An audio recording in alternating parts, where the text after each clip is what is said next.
Parece um tema meio seco, assim, teológico, mas eu espero que eu possa fazer um pouco mais vivo. Nós defendemos importantes verdades bíblicas, porque o pré-tribulacionismo e pré-milenarismo, ou pré-milenismo, é muito atacado hoje em dia. Então, nós vamos olhar um pouco os argumentos. Claro, eu tenho que fazer a propaganda do meu canal, que por enquanto está lá embaixo, que nem uma lesminha, em português. Mas olha, vocês podem ajudar, porque eu vou entupir esse canal com palestras boas, né? Tudo que eu mostro aqui. Esse novo canal sobre profecia bíblica. Muito bem. Juntando as partes do grande quebra-cabeça profético de Deus na Bíblia. Isso nós vamos fazer hoje à noite também, sempre defendendo como uma boa igreja bíblica a veracidade da Bíblia, a autoridade da Bíblia e, claro, também a atualidade profética da Bíblia. Às vezes eu vou repetir algumas coisas, eu espero que vocês não vão se cansar, porque isso é bom para nós ficarmos firmes sobre a palavra de Deus. E aprendemos um pouco mais hoje à noite também sobre profecia bíblica. Porque sou pré-tribulacionista. Né? Que aqui em cima, Pentecoste, a era da igreja, o arrebatamento, e depois virão os 7 anos apocalípticos. Em especial os últimos 3 anos e meio, chamado a grande tribulação. Depois Jesus vai voltar, e aí começa o milênio, que eu chamo milênio judaico. Sem medo, judaico, porque o centro vai ser Sião.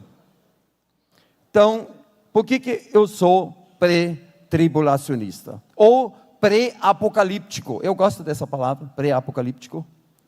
Então, olha, aqui é a minha resposta. Porque é a coisa mais óbvia do mundo. Puxa, essa foi a palestra mais curta que eu já fiz. Pronto, pastor Nogueira, já falei. É a coisa mais óbvia do mundo. Muito bem, vou explicar um pouco.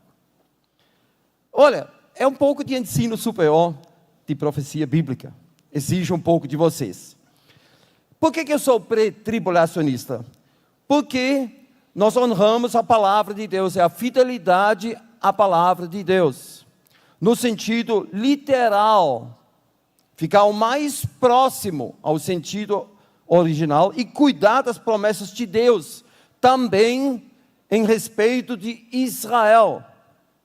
Nós não podemos neutralizar e dizer porque Israel crucificou Jesus, então tudo caiu por terra. Isso é um argumento muito forte de muitas pessoas. Igrejas bíblicas, é muito bom, vocês não têm isso escrito, mas vocês também são uma igreja bíblica, lógico, né? Igreja bíblica, acho que isso foi até no Maranhão, perto da rodoviária. Então, para que em nós aprendais que não ir além do que está escrito, para não ir além daquilo que está escrito, 1 Coríntios 4:6. Então, vocês veem esse carrinho todo torcido, assim muitos tratam a Bíblia. E a Bíblia adverte em Apocalipse 22, em não acrescentar nada e não tirar nada. E nós temos grupos que acrescentaram coisas e a maioria, na verdade, tira alguma coisa. E Jesus disse: eu, Jesus, enviei meu anjo para vos testificar estas coisas às igrejas. O livro do Apocalipse divide as opiniões. Tem muitos que só sabem interpretar alegoricamente, simbolicamente, e o livro não fala muito, e nem é muito tratado nestas igrejas. Mas é muito atual. Jesus não mandou escrever o livro do Apocalipse para dar um pouco mais de volume ao Novo Testamento, ou um toque místico, com aquelas imagens, muitas ilustrações. O Espírito Santo veio para nos guiar a toda a verdade, e Ele anunciará também as coisas futuras, que nós encontramos nas cartas de Paulo, alguma coisa na carta de Pedro, Judas, e principalmente também no livro do Apocalipse. Quer dizer, são coisas muitas vezes negligenciadas. Temos que nos perguntar quais são essas coisas futuras que o Espírito revelou. Mas, agora vem o mas. O Espírito só pode fazer isso quando permitimos e buscamos essa verdade de todo o coração. Esse assunto fica acima da nossa denominação e da nossa opinião. Aquilo talvez que nós gostamos ou somos acostumados. Disso dependem as nossas convicções proféticas, se nós realmente deixamos o Espírito Santo nos guiar.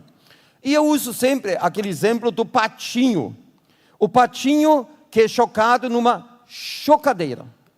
E quando esse patinho nasce, o que está acima do patinho, normalmente no programa de Deus, é uma coisa muito fofinha, que é a mãe do patinho e dos patinhos.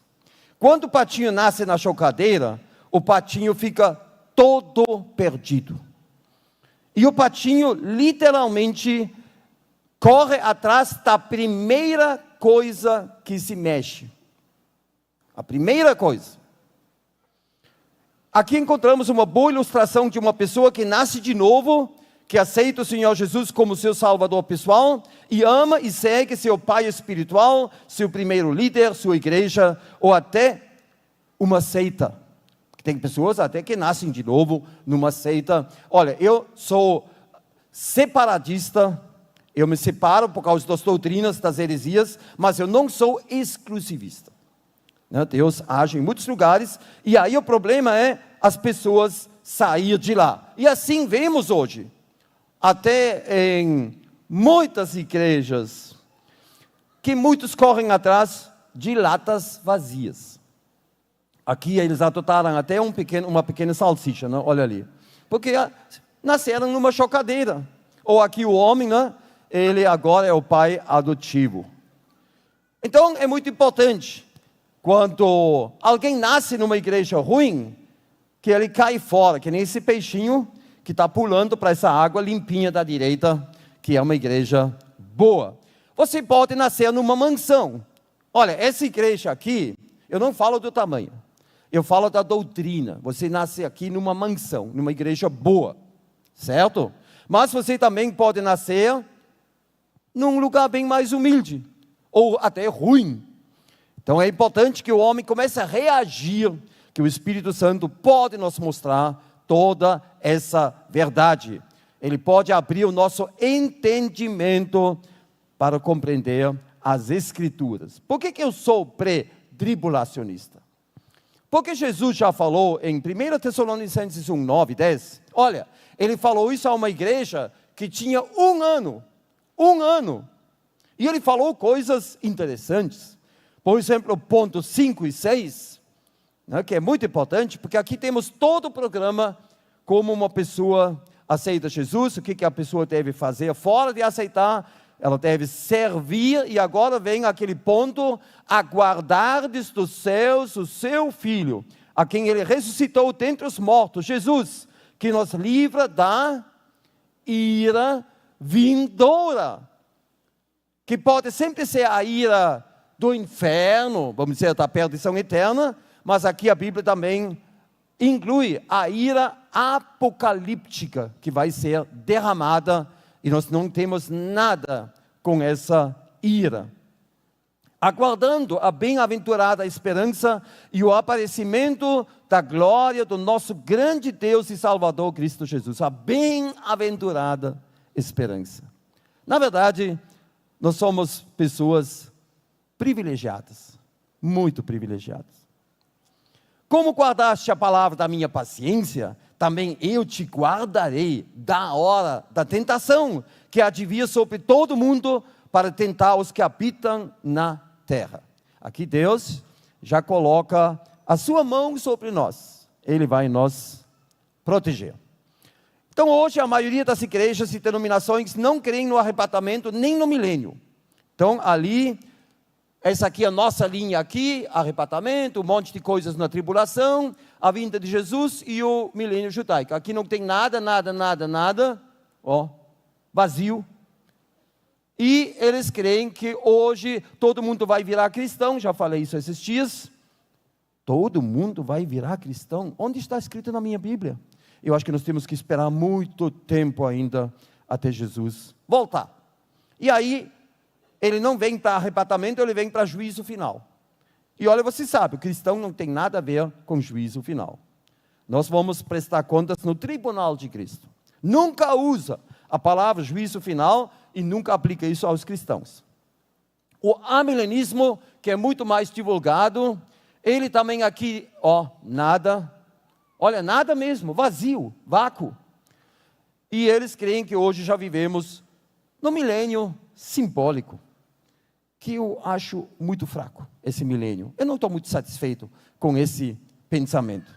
Temos assim tanto mais confirmada a palavra profética, fazeis bem em atendê-la.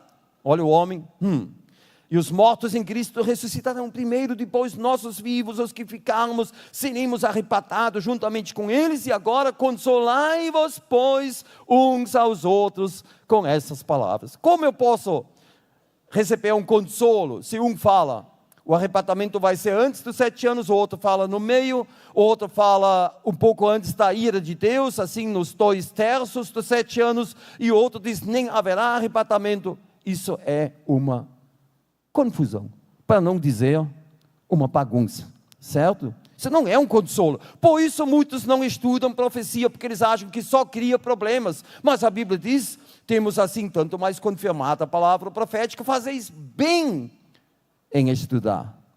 Porque olha, estudar bem, isso nos dá uma certeza maravilhosa, que vale muito. Nos últimos 2000 anos, da era da igreja, certos assuntos começaram a mofar. Também 2000 anos, né? Até o pão começa a mofar, é lógico. E assim temos muitos assuntos que ficaram um pouco no esquecimento, como, por exemplo, o arrebatamento. No começo da igreja, a expectativa pela iminência da volta de Cristo era muito mais presente, depois ficou morrendo. Eu só vou citar a última parte, eu estou pensando no traslado ao aeroporto na segunda-feira. Simbolizar e alegorizar revelações e informações importantes da parte de Deus, como, por exemplo, muitos tratam o Apocalipse, é manipular e forçar a palavra de Deus, aplicando filtros e esquemas teológicos sobre o sentido original. Quer dizer, entortar, forçar a palavra, que é uma citação do meu livro, que ainda não saiu em português. É uma boa ilustração do estudo da profecia bíblica de muitos cristãos. Nada. Botar a cabeça na areia. Agora, não diz que nem o avestruz, porque ele não faz isso. Isso a gente só usa como ilustração. Até o arrebatamento, só para vocês saberem, existem várias correntes também. Nós cremos no arrebatamento antes da tribulação, mas tem outros que creem no mesotribulacionismo, no meio, e outros acreditam que só vai ser depois o arrebatamento. Não sei para que depois, porque Jesus já volta como Rei dos Reis. Eu tenho muitos irmãos queridos na Alemanha, muitos são russos alemães, eles são muito queridos, têm igrejas ótimas, e eles creem que vão ser arrebatados no meio dos 7 anos, para Deus ainda purificar a sua igreja. E quando eu vou lá, eu sempre falo, homens, o único problema que nós temos que fazer ainda é sincronizar o arrebatamento, porque eles acham que vão chegar 3 anos e meio mais tarde.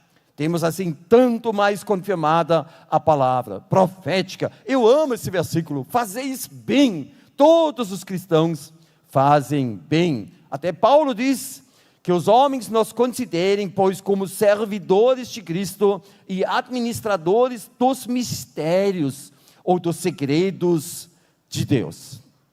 Nós temos vários mistérios que foram revelados no Novo Testamento, por exemplo, o arrebatamento ou o endurecimento parcial do povo de Israel. E a Bíblia diz bem claro, quando Paulo revela esse mistério, que isso não vai ser para sempre. Eu não sei como as igrejas tratam desses assuntos. Quando nós olhamos hoje para o mundo, o que nós vemos? Será que nós vemos a igreja reinando num reino milenar simbólico? Eu não vejo nada. Ou o mundo se tornando cada vez mais cristão como os pós? Não. Ou vemos os sinais dos tempos finais, os preparativos para o palco apocalíptico? Eu vejo isso. É muito nítido, gente. É muito nítido. Por exemplo, os preparativos para o controle total. Ou a Bíblia diz que o mundo vai ser um mundo globalizado, o anticristo vai governar todo mundo, ele precisa o transporte global, comunicação global e muitas outras coisas globais, e tudo já está aí. Agora, a pergunta é, será que nós conseguimos contar até 2? Isso é engraçado, né? Você sabe, 1, 2. Acho que até o seu pequeno filho já começa a falar assim, né? 1, 2. Muito bem. Sabe por que eu falo isso? Porque tem muitas igrejas que não conseguem contar até 2. O primeiro, 1. Expôs Simão como Deus primeiro visitou os gentios a fim de constituir dentre eles um povo para o seu nome. Esse povo se chama Eclésia. Eclésia significa chamado para fora, né? Chamado para fora. Que nem o Alexandre Moraes, né? Já que vocês mexeram muito com ele, ele foi chamado, mas esse foi lavado pelo sangue de Cristo. Essa é uma diferença maravilhosa.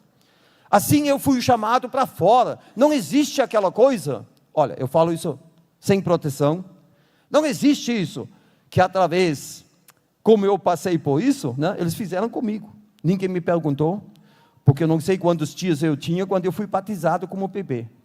Isso não funciona, que os bebês entram naquela igreja. Não, tem que ser um ato consciente, quem crê, e está sendo batizado. Então, olha, primeiro, Deus vai salvar os gentios. Né? Ele vai ser a salvação até a extremidade da terra. O evangelho será pregado no mundo inteiro. Depois, agora vem 2. Já passamos do 1, você entendeu? 2. Cumpridas essas coisas, quer dizer, Deus salvando os gentios e colocando na igreja, depois do arrebatamento, voltarei para onde? Ele voltará para Sião. Voltarei e reedificarei o tabernáculo caído de Davi. Olha, não adianta dizer que isso é a igreja, não adianta. Quando a Bíblia fala Davi, Jacó, Sião, Jerusalém, normalmente a Bíblia fala da etnia dos judeus. Como povo, nunca a igreja é chamado assim. O tabernáculo caído de Davi não é um despertamento na igreja, não sei o quê. Não, é Israel. Então, 1 e 2. Mas já vamos entrar num assunto aqui interessante. O arrebatamento e depois os 7 anos. E nós temos aqui 2 personagens que eu amo muito. Olha, eu botei uma palestra em língua alemã de 15 vídeos, só sobre as 2 testemunhas e o arrebatamento da igreja, mostrando que o arrebatamento tem que ser antes. E as 2 testemunhas, naqueles 11 versículos, tem muitas informações, em Apocalipse 11, 3 a 13, muitas informações. Por exemplo, esses 2 transformam água em sangue, fecham o céu para não chover, jogam tantas pragas, tantas vezes que eles quiserem, não só 10 pragas, talvez 20, 50, não sei o quê, e eles matam com um fogo sobrenatural os seus inimigos, mas muito parecido como Moisés e Elias. Eu não digo que Moisés e Elias, mas muito parecido. E isso é algo muito estranho. Se você não vê aqui a continuação da atuação de Deus com Israel, aquela linguagem do Velho Testamento, e você quer agora aplicar isso à igreja, o que significa isso? Que eu vou transformar água em sangue espiritualmente, ou fechar o céu para não chover, ou jogar pragas, não sei contra quem, e matar os meus inimigos. espiritualmente? Não, por favor, isso é muito estranho. Aí, todo o Apocalipse vira, sabe o quê? Uma borrachinha que você puxa para tudo que é lado. Eu não entendo mais nada que Deus queria dizer, na verdade, entendeu? Aí tudo fica... E olha, quando Deus falou com Moisés, e deu aqueles 613 leis, e um monte de coisas, Moisés entendeu cada palavra. Então, como de repente tudo é simbologia e alegoria e não sei o que, um caos. Aí eles dizem, não é literal, não é literal, não é literal, não é literal. Tudo que as tuas testemunhas fazem, não pode pegar assim, literal. Porque hoje nós dizemos, amai os vossos inimigos, bendizei os que vos maldizem, fazei bem aqueles que vos odeiam e orai pelos que vos maltratam e vos perseguem. Complicado, principalmente com os vizinhos, né? Mas olha, você não pode matar os vizinhos, não? Você entendeu? Mas as tuas testemunhas têm um poder incrível. Pode ser até que esses dois, só uma tese, que não vai ser o anticristo que vai dar permissão para construir o templo, mas as tuas testemunhas. Agora imagina, nós arrebatados, os dois agora vão subir lá no monte do templo, naquela ponte Macrabi, onde é o acesso, e os árabes, os muçulmanos gritando, atirando, e os dois só assim, e pronto, acabou com os inimigos, eles vão lá, já está tudo preparado para o templo mesmo, é só um cenário interessante. O ministério das tuas testemunhas é absolutamente incompatível com o nosso atual tempo da graça da era da igreja. É outra coisa. Outra coisa. O estudo sobre as tuas testemunhas é uma pedra de tropeço para todos que não querem ver a fidelidade de Deus com o seu povo escolhido. Eles não podem aceitar. Isso não pode ser. Aí vamos fazer uma narrativa. Você já ouviu muito essas palavras, né? Na política, narrativa. Olha, mais do que 330 profecias se cumpriram quando Jesus veio aqui a primeira vez, 330. Assim também, outras vão se concretizar na hora do arrebatamento, que tem profecias, durante os 7 anos apocalípticos, muitas profecias, na vinda gloriosa de Jesus e também por ocasião do milênio judaico real e não simbólico, com Jerusalém como centro do mundo. Como os agrimensores, às vezes você pensa que é um radar, né, quando eles estão perto da rua, você pensa, cuidado, mas eles só estão medindo o nível. Isso se precisa muito na construção de estradas, edifícios, e eles precisam exatamente esses pontos de orientação, onde eles começam a medir. Pontos de orientação. Isso vamos fazer hoje à noite também. Aqui temos um ponto maravilhoso. Olha, eu gosto demais desse versículo. Esse versículo é uma das maiores pérolas no Antigo Testamento.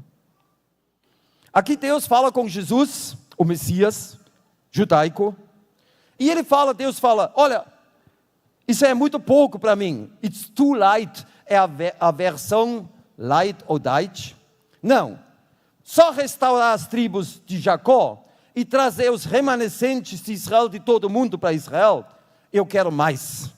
Aí Deus fala, também te dei como luz para os gentios, para seres a minha salvação até a extremidade da terra. Isso todo mundo aceita, o número 3, mas é um kit.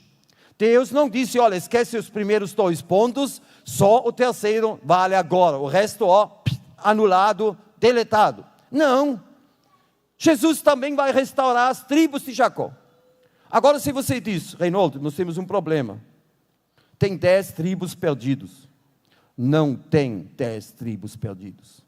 Hoje os judeus são uma mistura de todas as tribos, certo?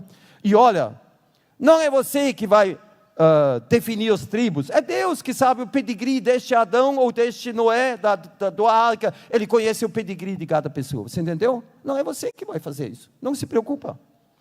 E ele também vai trazer os judeus de volta, como ele falou, que ele vai juntar os escolhidos no final da tribulação. E eu vi o número dos que foram assinalados, com o selo, 144 mil, olha, agora vem uma palavra, de todas as tribos dos filhos de Israel, que são os Pnei Israel, são os filhos de Israel, não são 12 mil batistas bíblicos, 12 mil assembleianos, 12 mil não sei o que, você entende, né? Metodista, luterano, não, faz favor. Como Deus pode, mas eles dizem, não pode ser, isso é impossível. Mas nós não lemos agora antes, que ele vai restaurar as tribos de Jacó, e ele começa com isso em Apocalipse 7. Apocalipse 7, ele começa com isso, 12 mil de cada tribo. Não, as duas testemunhas e o arrebatamento. E você vê aqui, estas são as duas oliveiras e os dois candeeiros que se acham em pé diante do Senhor da terra. É uma citação de Zacarias 4. E olha, você prestou atenção que eu coloquei aqui? O que é isso? Vocês amigos de Israel, não me decepciona. É o emblema oficial de Israel. Quando lá você vê isso no parlamento, no Knesset, em qualquer lugar. Olha, isso aqui são as duas testemunhas no emblema do Estado de Israel. É muito engraçado, gente. É muito interessante. Porque é exatamente aquilo que está escrito aqui em Apocalipse 11:4 e também em Zacarias. Então eles têm autoridade para fazer tudo isso, toda sorte de flagelos, tantas vezes quantas quiserem. É o falar de Deus com Israel, é a linguagem dele, que eles vão entender. Olha, como vai ser bom quando esses dois aparecem. Porque hoje em dia Israel não tem orientação espiritual assim, poderosa de Deus, não, mensageiros de Deus. Vai ser maravilhoso. E quem é aquela mulher? Agora já falamos dos 144 mil, que são judeus. Falamos das duas testemunhas, judeus, que trabalham em Jerusalém, na cidade onde também o seu Senhor foi crucificado. Eu nunca posso dizer que isso é igreja, alguma coisa da igreja. E essa mulher que foge para o deserto? Aí muitos também falam, não, tem que ser a igreja, não, tem que ser nada. E foram dadas à mulher as duas asas da águia grande, para que voasse até o deserto, ao seu lugar, aí onde é sustentada durante um tempo, tempos e metade de um tempo, fora do alcance da serpente. É só Deus que consegue fazer isso numa época do controle total. Ele cria uma mancha branca e o anticristo não vai ter acesso àquele lugar. Com todo o poder e toda localização e controle e perseguição, não. Deus vai fazer isso. A mulher vai fugir para o deserto, Deus vai alimentar ela. Aqui vem mais informações. E aquele tempos e meio tempo, são 1 ano, 2 anos e um meio ano. 1260 dias está escrito aqui. Aí todo mundo pode agora resolver esse problema de um número não conhecido. São 1260 dias, também 3 anos e meio. 3 anos e meio de um ano lunar. E Jesus cita Daniel e fala, quando o anticristo vai abominar o templo, todos tementes a Deus, todos que querem obedecer, têm que fugir de lá. Mas você não pode fugir correndo do anticristo. Olha, seja sincero. Por isso, a Bíblia diz, vem as asas da águia grande. O que vai ser isso? Pode ser um arrebatamento horizontal, que Deus vai pegar todo mundo que mostra o sinal de fuga. Né? Que mostra aquele sinal exterior, individual, de obediência a Deus, vai pegar todo mundo e vai levar naquele lugar seguro.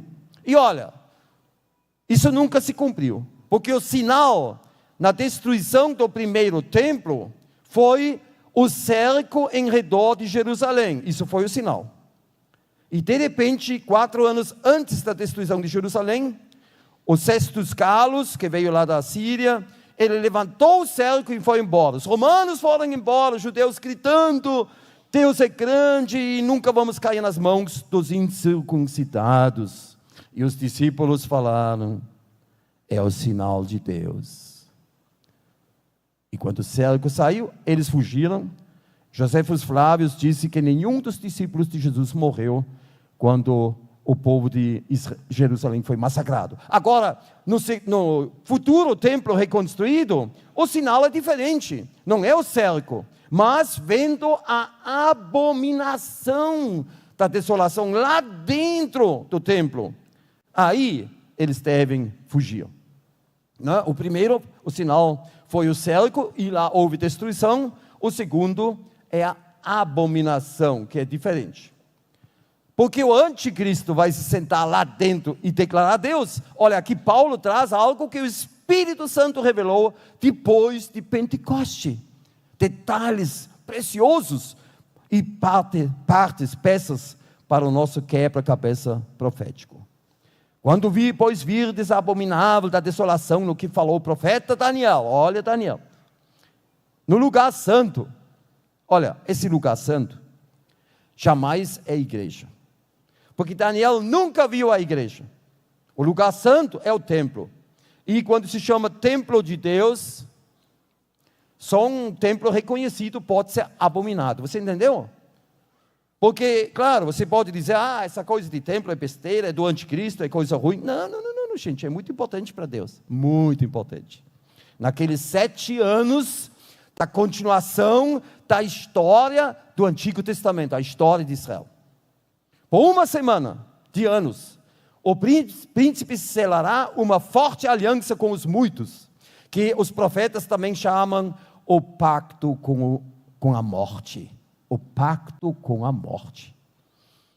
Mas no meio dessa semana, depois de 3 anos e meio, mandará cessar os holocaustos e as ofertas. Ele devastará o santuário com uma imagem abominável, mas finalmente a aniquilação determinada acabará com ele. 3 anos e meio depois, com o sopro da boca de Jesus, ele vai acabar com o anticristo. Então cuida bem. A contagem regressiva, apocalíptica, de verdade, começa com um tratado de paz enganador de 7 anos entre o anticristo, disfarçado de político genial e carismático, e a nação de Israel. Esse é um efeito dominó apocalíptico. Começa com esse pacto de paz e termina com o quê? Não com o fim do mundo, gente. Muitos pensam que Apocalipse é o fim do mundo. Não.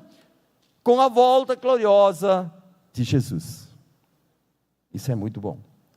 Então aqui vocês têm aquele resumo, o resumo do Apocalipse. Primeiro vem a destruição de Jerusalém, que já se cumpriu no ano 70 depois de Cristo. E isso aqui é o começo dos 7 anos apocalípticos. E o final vai ser a vinda gloriosa. E Jesus fala, ora, quando essas coisas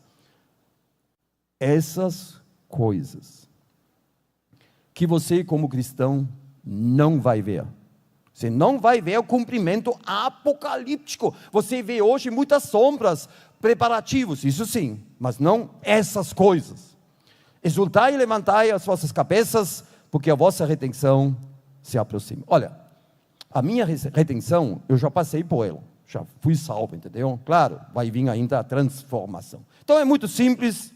Nós temos as 69 semanas de Daniel, que foram interrompidos quando Jesus foi crucificado, o templo destruído, Israel acabou como nação, foi disperso, e aí vem os 2000 anos de igreja, começou em Pentecoste e vai terminar com o arrebatamento. Aí continua a história de Israel, com esses 7 anos que são tão bem escritos, parcialmente em Daniel, mas muito bem escrito no livro do Apocalipse. E depois virá, Jesus vai voltar e vai começar o milênio, que vai entrar na eternidade. Isso é difícil? Você achou isso difícil? Não, isso é muito simples. Nós juntamos as pecinhas, é muito bom. Olha, 70 semanas estão decretadas sobre o teu povo e sobre a tua cidade, para consumir a transgressão, para dar fim aos pecados, para expiar a iniquidade, para trazer a justiça eterna, ou a salvação eterna, para selar a visão e a profecia, e para ungir o Santíssimo. Deus vai chegar ao final, com a salvação de Israel, a restauração espiritual de Israel. Faltam 7 anos. quando serão estas coisas. Porque haverá então uma tão grande tribulação, como nunca houve desde a criação do mundo até agora, nem jamais haverá. Isso não se cumpriu no ano 70 depois de Cristo. Isso não se compara.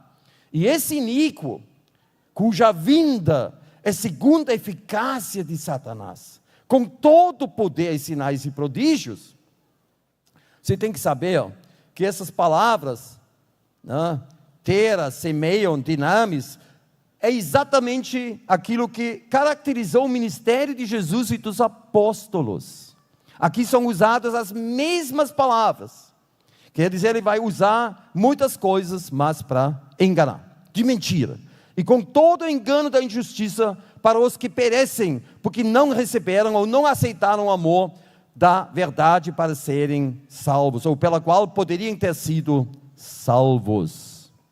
Agora você pensa, anticristo, Illuminatis, maçom, e não sei, conspiração, não sei de lá para cá, não sei onde está, mas agora, olha, a Bíblia fala, quem vai fazer tudo isso? Quem permite isso? Por isso, Deus lhes envia a operação do erro, que é o próprio anticristo e o falso profeta, você entendeu? Deus vai dar luz verde, para que creiam na mentira, já que eles não aceitaram Jesus, para que sejam julgados todos os que não creram na verdade, antes tiveram prazer na injustiça. Imagina, nunca alguém pode dizer que isso se cumpriu no ano 70 depois de Cristo. O dragão deu-lhe o seu poder e o seu trono e grande poder para o anticristo, principalmente naqueles 3 anos e meio da grande tribulação. Assim também vós, quando virdes todas essas coisas, sabei que está próximo às portas. Para escapar de todas estas coisas, que são bem definidas, assim também vós, quando virdes acontecerem estas coisas, sabei que o reino de Deus está próximo. Isso é outra coisa, é o milênio. Isso é a geração que está dentro dos 7 anos apocalípticos. Em verdade vos digo que não passará esta geração, que está lá no Apocalipse, até que tudo isso se cumpra. Agora vamos olhar o C.S. Lewis. Olha, eu não quero falar mal dele, tá? Mas vou falar uma coisa. E o versículo bíblico mais embaraçador. Olha, o C.S. Lewis era, o tempo todo, ele era membro da igreja anglicana ou episcopal amilenista. Eles não falam nunca lá sobre o futuro de Israel. Então ele disse, quando Jesus falou, em verdade vos digo que não passará esta geração até que tudo isso se cumpra, até ele voltar. Ele falou, isso foi um erro de Jesus. Na sua limitação humana, ele deu para entender que ele ia ainda voltar durante a vida dos apóstolos. E que ele disse que ele não sabe nem a hora, nem o dia. Isso foi ignorância. Olha, isso aí não é bonito falar isso, tá? Não é bonito ser esse Luiz, não. Então, qual é a explicação que essa geração não vai passar até a volta de Jesus? Uns amilenistas dizem, tudo já se cumpriu no ano 70, tudo. Jesus se enganou na sua limitação humana, ou, agora vem a explicação mais lógica e óbvia. Olha, você pode pensar que Jesus falou assim, esta geração não passará, ou, esta geração não passará, você entendeu? Ele falou de uma geração futura, que vai voltar para Israel. Quem não crê isso, claro, ele vai se enroscar, ele não vai acreditar. É a coisa mais lógica que honra as promessas de Deus. O amilenarismo não cogita nem aceita uma futura geração de judeus na sua terra. Eles não creem na volta de Israel. O Israel de hoje, o Estado judeu, não tem nada a ver com Deus ou de cumprimento de profecias bíblicas. Augusto Nicodemos, um grande presbiteriano, você já ouviu ele falar? Ele é muito bom, sério, muitas coisas. Mas ele fala exatamente isso. É a encrenca dos amilenistas. Eu não vou repetir tudo, eles dizem que o Apocalipse não lida com eventos futuros. Gente, para falar isso é crítica contra a Bíblia. Isso é muito sério, tirando partes da Bíblia. O preterismo, esse também, está na mesma situação que nem o outro antes. Olha, aqui uma querida irmã lá de... Não vou falar, porque é tudo gravado. Tá, já falei demais quase. Olha, você vê. É confidencial, ó. Né? Que nem os papéis do FBI. Ela está numa região, ela está numa igreja luterana, gente. Numa igreja luterana, lá no sul. E ela está pedindo para eu chegar lá e falar, olha o que ela quer, para eu falar sobre arrebatamento, apostasia, os sinais antes do fim, a tribulação e como aceitar Jesus para ser salvo. O que é isso, gente? Até isso. Eu sei do que ela está falando, porque eu também nasci na igreja luterana. Ela disse que conhece a chamada da meia-noite e tudo. Espero que um dia eu vou chegar lá. Você vê o vácuo que ela tem com a igreja, que eles nunca falam sobre isso. Nunca falam. Pontos de orientação. Olha, um versículo tão simples. Quando a igreja entrou, Israel vai ser tirado do endurecimento. Já falamos sobre isso. E Jerusalém será pisada pelos gentios até. Eu não sei como alguém pode ler isso diferente. A minha Bíblia diz que um dia os gentios não vão mais dominar Jerusalém, nem pisar. E olha que está escrito em Daniel 12:1. Eu botei até uma lampadinha aqui, ó. Olha a lampadinha do quebra-cabeça profético. E haverá tempo de angústia. Até podia fazer o seguinte: se você acerta quantas lampadinhas eu mostrei durante a minha palestra, você vai ganhar um livro, sabe? Aí você presta bem atenção. Olha, essa foi boa. E haverá tempo de angústia, qual nunca houve, desde que houve nação até aquele tempo. Olha, a grande tribulação. E agora acontece uma coisa interessante. Enquanto todo mundo está sendo julgado, a ira de Deus vai ser derramada. Mas naquele tempo será salvo o teu povo. Gente, isso está escrito na Bíblia pelo menos 2.500 anos. Então, por favor, não pergunta mais quando Israel vai ser salvo. Está escrito aqui, na grande tribulação. Quer dizer, o mundo vai assim, ó, o mundo vai assim, e Israel vai assim. Você entendeu? Interessante. Todo o arrebatamento da igreja, mas também o período da tribulação serve para quê? Para a restauração de Israel, levar eles ao arrependimento e todo aquele engano anticristão. Então aqui você tem, e olha, não esquece, tem um pequeno acréscimo, uma pequena dispensação extra, que são os 7 anos para concluir tudo que Deus prometeu para Israel. Muito bem. E olha, nós temos um outro grande problema, que eu gosto demais. Em Daniel aparece várias vezes, um tempo, tempos e meio tempo. Aí aparecem 70 semanas, uma semana, um tempo, tempos e meio tempo, e 1.290 dias ou 1.335 dias. Que além da grande tribulação, são mais 2 meses que eles têm que aguentar. Então, olha, pega aquela palavra, um tempo, tempos e meio tempo, que é muito estranho.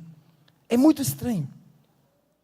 E agora, olha aqui, em Apocalipse 12:14, está escrito, a mulher é sustentada no deserto por um tempo, tempos e meio tempo.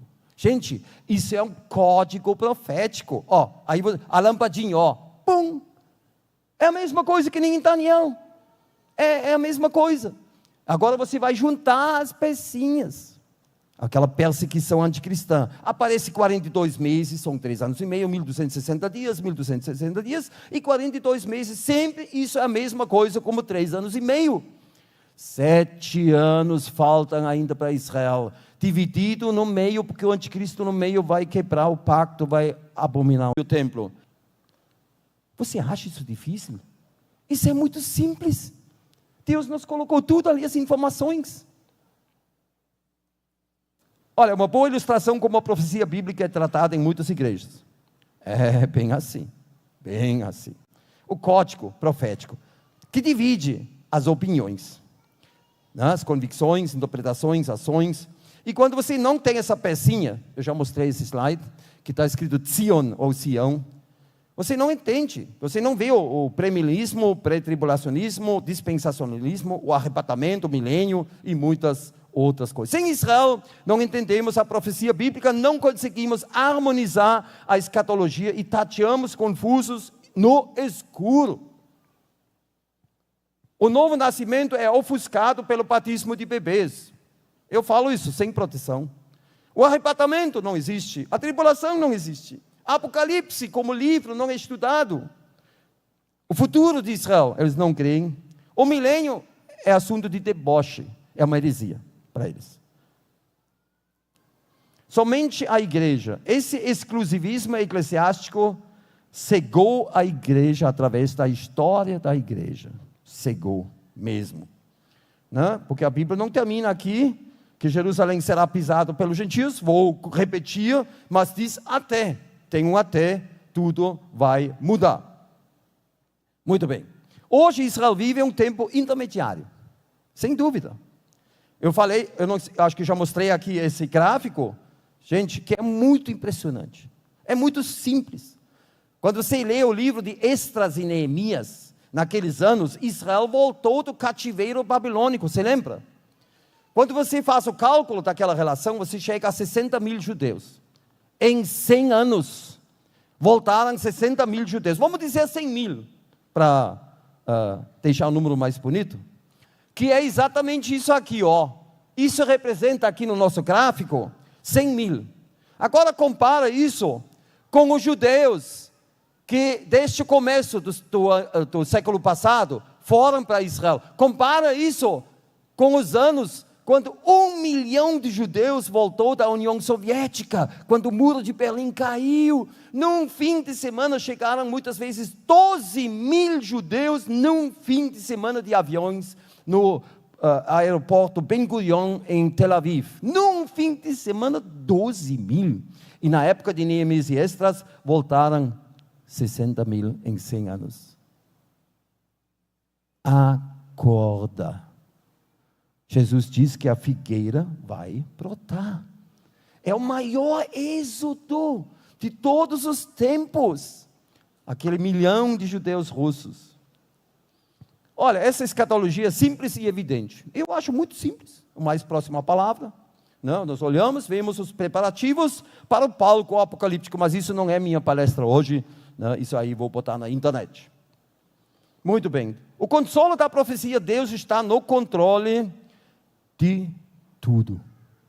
Até do anticristo. Ele não pode se revelar por enquanto, porque ainda tem algo que o detém. Deus vai dar luz verde. Não são os Illuminatis, os maçons, ou aquela coisa que você talvez já fusou na internet, tem uma coisa ali, que tudo é mentira. Foram os próprios americanos que derrubaram as 2 torres lá em Nova York, isso e aquilo.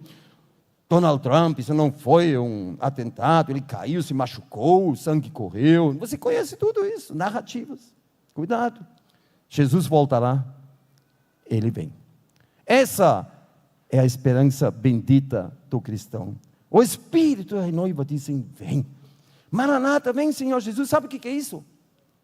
É amor. É amor, não é obrigação aqui, não é nada, é amor. Paulo diz, não somente para mim é reservado a coroa da justiça, esse homem especial, esse super apóstolo, e de repente ele fala algo que eu quase não posso acreditar que ele falou isso. E não somente a mim, olha o que ele fala, mas também a todos quantos amam a sua vinda. Ele fala isso. Isso é maravilhoso, aqui ele nos inclui. Mas olha, hoje à noite quero botar o dedo na sua vida espiritual, estou finalizando. Como está o seu estado com o primeiro amor? Sabe, primeiro amor não tem nada a ver com emoções. Será que Jesus é a prioridade número 1 na sua vida? Realmente a sua vida está abaixo de Jesus? Você é um servo verdadeiro, que Ele pode usar, chamar, e você está aí, amando Ele? Eu também falo isso para mim. Aqui Paulo pergunta aos Gálatas, cuida bem, os Gálatas, onde está, pois, aquela vossa satisfação, aquela alegria, aquele macarismos? Porque Deus, Ele é o Deus bendito. Bendito vem de macariou, Ele é em si, Ele é satisfeito, Ele é alegre, Ele é um Deus assim maravilhoso. Escuta, aonde está aquela alegria e satisfação na sua vida espiritual? Naquelas bênçãos celestiais, aquela alegria do céu, naquele Birkat Shmoaim. Nunca o arrebatamento chegou tão perto. Não esquece isso. A pergunta é, você realmente está preparado? Espero que hoje à noite, olha, até consegui, pastor Nogueira, eu mesmo não acreditei, né? Mas que aprendemos um pouco mais sobre a profecia bíblica. E olha, a profecia bíblica é que nem uma âncora, né? Temos tanto mais confirmada a palavra profética. Isso não é confusão, é firmeza. Então espero que você pode se segurar no Senhor Jesus, também nesses tempos difíceis, porque quem tem a última palavra, você sabe, não são os políticos, não é o diabo, não o demônio, não o anticristo, mas é Jesus. Amém. Se você gosta do novo canal sobre a profecia bíblica, o quebra-cabeça profético, então nos ajude a divulgar esse canal. Por favor, transmite esse conhecimento aos seus irmãos, a outras igrejas, que sem dúvida é um assunto muito importante e às vezes pouco mencionado e pregado nas igrejas, assim combatendo a subnutrição crônica, o que se refere à profecia bíblica em muitas igrejas. E assim eu espero que temos aprendido um pouco mais sobre a profecia bíblica. Que Deus nos abençoe ricamente.